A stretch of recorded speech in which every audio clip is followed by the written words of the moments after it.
Kasi nga guys, dalawa yung pagpipilian, yung dragon side tapos picnic side. So, ang pinili ko yung dragon side kasi ito naman talaga yung talagang plano naming puntahan. Yung kasama ko na una sa akin.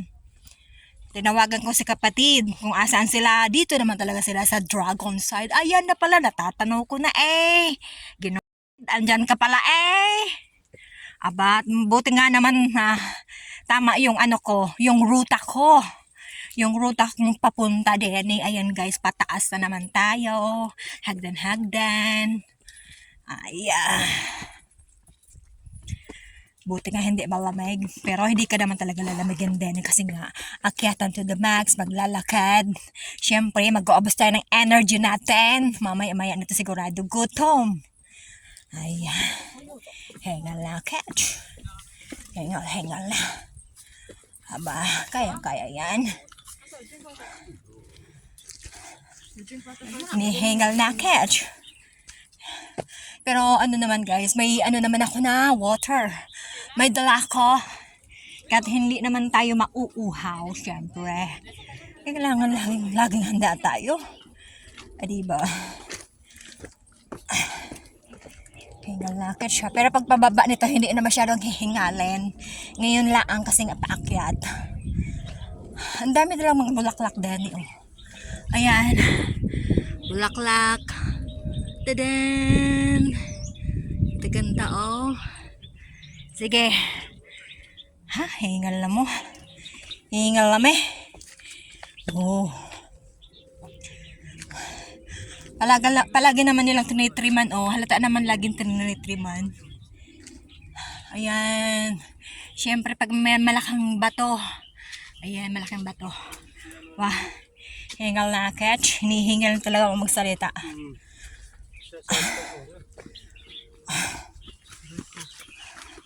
Kasi kapag nagsasalita ka tapos paakyat, ay, doble talaga yung hengal natin. Ay ako pala, kasi ako lang ang nagsasalita. Oh, yung mga bato dito oh. Oh. Pero hindi naman to man-made eh. Ano talaga to? Talagang mismong sa bato ng bundok. Hengal pa more.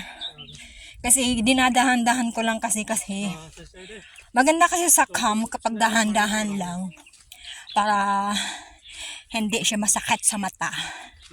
Get gonna picture mo na haba, ganda-ganda oh. Huh? Picture. Video. Saan ba yung video? Ayan. Hello mga baby loads. Kaya nyo yan. Wala na kaming kasunod ah. Sorry, yung top.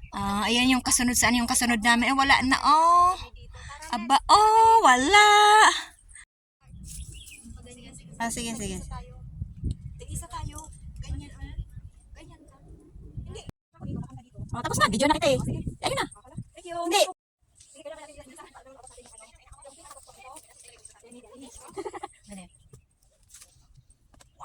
Video. 15 na. Ayan guys, naka 50 meters na kaming wakad. It-starts doon sa pinakabataas. At least kahit paano, nakaakyat na kami dyan. May kilometers kayo, kailangan natin nakarin ba eh. Di mo natandaan? Okay lang. Don't worry. So let's go. Ang ganda na ano na to, hagdan na to. Ayan, ito talaga ano to, gawang tao to, yung hagdan na ano, sementado. Gawa nila to. Ganda. Pataas na kami ng pataas. Ayan guys, sulit na sulit. Andun yung dalawang kasama ko. Gumagawa pa sila ng content. Ang ganda oh. Di ko lang alam kung dagat yan. Para kasing ano siya, ilog. Yung natatanaw yung ano na yan. Ano siya, parang ilog siya. Hindi naman siya dagat. O baka pinaghalo siya, tubig tabak at saka dagat na rin. Kailangan mga signboard. Kailangan kona natin. Remembrance din yan. So habang dito kami sa taas, hindi pa ito talaga as interrupt pinakatok-tok. So basta may makita akong ano, signboard, kinukunan ko. Tanaw na tanaw dito yung puting bulaklak ko. Kahit medyo malayo pa rin. Ayan. Sulit naman yung pagod namin na paglalakad paakyat. Masyado pag mahagin. Oh. Ayan, kasi may nakita akong ano naman. Di ko alam kung saan naman kami pupunta kasi mag-isa ako ngayon. So, yung dalawa kong kasama medyo nahulit. Nagpe-picture-picture pa sila. Ako'y nauna. So, magtatanong ako dito kung saan kami pupunta. Kasi nga marami tayo Tamgaf. Yan, Shiko Road. Tapos yan, Hong Kong Rail. Yung mga guide na yan.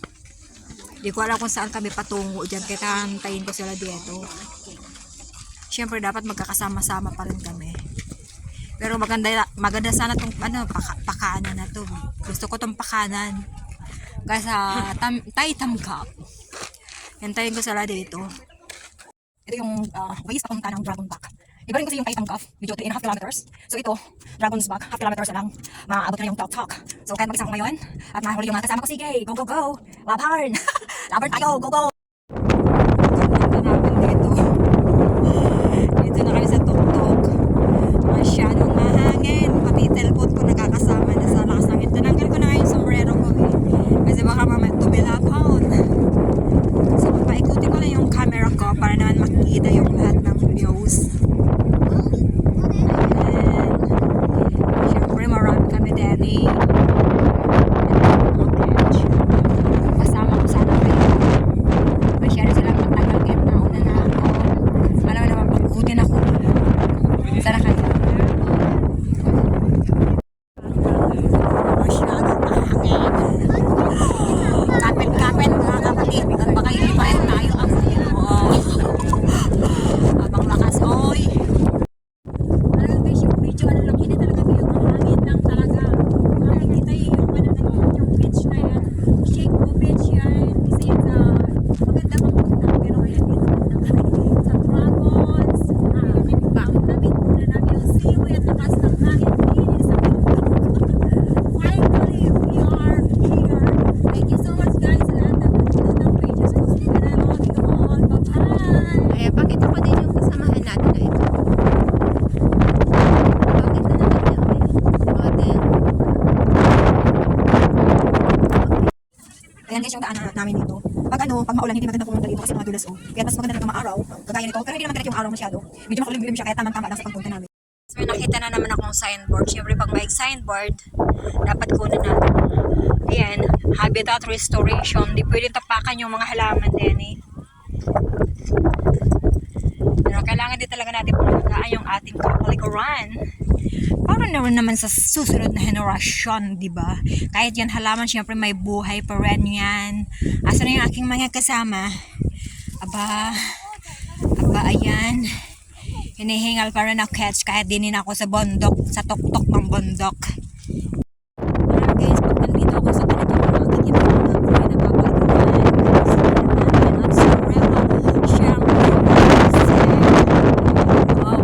may problema ka, tanggal ang problemang iyong nararamdaman para na rin guys, ito yung stress reliever ko syempre. Pero malamig yung hangin talaga, promise. Malamig. Pero guys, enjoy naman ang catch.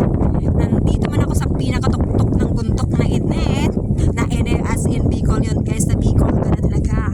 Pero syempre talagang enjoy much talaga catch. Kahit anong layo man, kahit anong pagod, talagang susukurin ko yan dyan. Ito na ang pinakatalagang stress reliever ko ngayon. Ito yung halabas ko, nasa Galana catch.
videos na makukuha. At saka syempre, magandang tanawin sa syempre. Ipakikita namin yung sahid, yung salamat po ng marami sa mga nanonood ng videos ko. Thank you so much guys and bye-bye.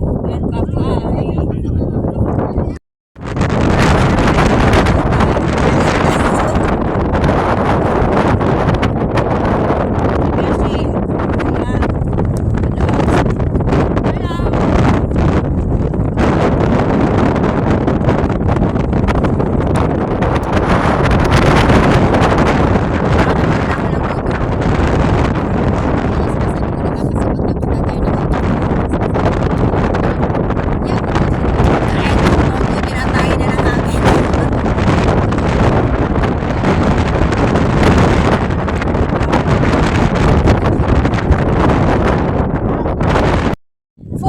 Guys, kasi nga sa sobrang lamig, kailangan na namin bumalik. Baka mamaya, ako nga sinisip na. Nagbalot na nga ako ng scarf tapos ng coat ko kasi ginaw na. Kailangan na namin bumalik.